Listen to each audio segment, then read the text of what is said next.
இந்த அகிலத்தை ஆக்குவதும் ஆளுவதும் உழைப்பவர்கள்தான். அகிலத்தை ஆளும் உழைப்பின் உறுதியை என்றும் வணங்கும் 550D கம்பிகள். ரஃபா மீதான தாக்குதல் பற்றி இஸ்ரேல் பிரதமர் பெஞ்சமின் நெத்தன்யாகு பேசியிருக்காரு. இந்தியாவின் கச்சா எண்ணெய் இறக்குமதி தொடர்பான அப்டேட். இலங்கை காங்கேசன் துறைமுக வளர்ச்சி பணிக்கான மொத்த செலவையும் ஏற்கிறதுக்கு நமது இந்திய அரசு ஒப்புக்கொண்டிருக்க ஹவுதி படையினர் நடத்தக்கூடிய தாக்குதல், இது பற்றி தான் நாம் இப்போ விரிவாக பார்க்க போகிறோம். முதலில் ஹமாஸ் அமைப்பை முற்றிலுமாக அழிக்க ரஃபா நகரின் மீது இஸ்ரேல் ராணுவம் நிச்சயமாக படையெடுக்கும்னு பெஞ்சமின் நெத்தன்யாகு பேசியிருக்காரு. இஸ்ரேல் ஹமாஸ் இடையேயான போர் 7 மாதங்களுக்கு மேல நடந்துகிட்டு இருக்கு. இதுவரை காசா மீது இஸ்ரேல் நடத்தின தாக்குதல்ல 35,000க்கும் அதிகமானோர் இறந்து போயிருக்காங்க. தற்போது இஸ்ரேல் ஹமாஸ் இடையே போர் நிறுத்தம் மற்றும் அகதிகளை விடுவிக்கிறது தொடர்பாக பேச்சுவார்த்தைகள் நடத்தப்பட்டுக்கிட்டு இருக்கு. இதற்கிடையே தான் காசாவின் தெற்கு பகுதியா இருக்கிற ரஃபா நகர் மீது இஸ்ரேல் நடத்தின வான்வழி தாக்குதல்ல 22 பேர் உயிரிழந்திருக்கிறதா பாலஸ்தீன சுகாதாரத்துறை தெரிவிச்சிருக்கு. எகிப்து நாட்டோட எல்லையோரம் இருக்கக்கூடிய ரஃபா பாத்தீங்கன்னா ஹமாஸ் அமைப்பினரின் கோட்டையா திகழ்வதாக இஸ்ரேல் சொல்லிட்டு இருக்காங்க. ஹமாஸ் படையினர் அப்பாவி மக்களுக்குள் ஒளிந்து கொண்டு தாக்குதல்களை நடத்திக்கிட்டு இருக்காங்க அப்படின்னும் இஸ்ரேல் சொல்றாங்க. இதனாலதான் ரஃபா நகர் மீது தாக்குதல் நடத்த போறதாகவும் சொல்லியிருக்காரு பெஞ்சமின் நெத்தன்யாகு. ஹமாஸ் அமைப்பினரை முற்றிலும் அழிக்க வேண்டும் அப்படின்னா கண்டிப்பா ரஃபா மீது தாக்குதல் நடத்தியே தீரணுங்கிறதுல குறியா இருக்கிறாங்க இஸ்ரேல். ரஃபா நகர்ல தான் பல ஆயிரக்கணக்கான பாலஸ்தீனியர்கள் அடைக்கலம் புகுந்திருக்காங்க. அங்கு தாக்குதல் நடத்தப்பட்டதுன்னா கண்டிப்பா உயிரிழப்புடைய எண்ணிக்கை அதிகரிக்கும். போரில் வெற்றி பெற வேண்டும் அப்படின்னா கண்டிப்பா ரஃபா நகர் மீது தாக்குதல் நடத்தியே தீர வேண்டும் அப்படின்னுட்டு பிரதமர் பெஞ்சமின் நெத்தன்யாகு சொல்லி இருக்கிறது தொடர்பா UN சீஃப் தன்னுடைய கண்டனங்களை பதிவு பண்ணியிருக்காரு.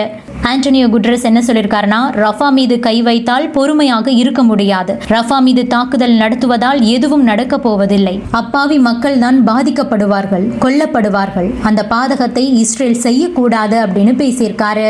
அடுத்ததா இந்தியாவின் கச்சா எண்ணெய் இறக்குமதி தொடர்பான அப்டேட். இஸ்ரேல் ஈரான் பிரச்சனைக்கு பிறகு கச்சா எண்ணெய் விலையில தடுமாற்றங்கள் ஏற்பட்டு இருக்கு. உலக நாடுகள் பணவீக்கம் அதிகரிக்கும் அப்படிங்கிற அச்சத்துல மூழ்கி இருக்காங்க. இந்த நிலையில இறக்குமதி கச்சா எண்ணெயை நம்பி இயங்கக்கூடிய இந்தியா இந்த நேரத்துல ஒரு முக்கியமான மாற்றத்தை பண்ணி இருக்கு. இந்தியாவோட ஏப்ரல் மாத கச்சா எண்ணெய் இறக்குமதியில ரஷ்யாவிலிருந்து அதிக அளவுல இறக்குமதி செய்யப்பட்டிருக்கு. ஆனால் ஈராக் மற்றும் சவுதி அரேபியாவிலிருந்து இறக்குமதி அளவு குறைந்துள்ளது அப்படின்னுட்டு கச்சா எண்ணெய் வர்த்தகத்தை கண்காணிக்க கூடிய கெப்லர் மற்றும் எல்செக் ஆகிய நிறுவனங்களுடைய டேட்டா சொல்லுது. 2024ஆம் ஆண்டுடைய துவக்கத்திலிருந்தே ரஷ்யா கிட்ட இருந்து வாங்கப்பட்டு வரும் கச்சா எண்ணெய் அளவு குறைந்து வரும் வேளையில ஏப்ரல் மாதத்துல மட்டும் சடனா உயர்ந்திருக்கு.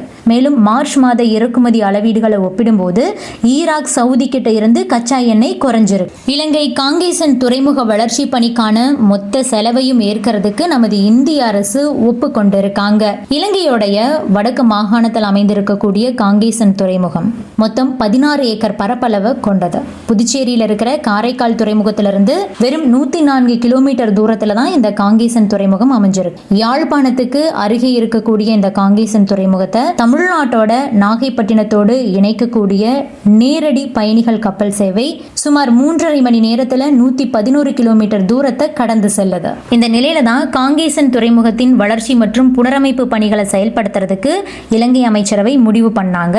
இது தொடர்பாக அவங்க ஒரு அறிக்கை வெளியிட்டிருக்காங்க. அதில் என்ன சொல்லியிருக்காங்கன்னா, இந்த திட்டத்தின் முக்கியத்துவத்தை கருத்தில் கொண்டு காங்கேசன் துறைமுக வளர்ச்சி பணிக்கான மொத்த செலவையும் ஏற்றுக்கொள்ள இந்திய அரசு ஒப்புக்கொண்டுள்ளதுன்னு அந்த அறிக்கையில தெரிவிச்சிருக்காங்க.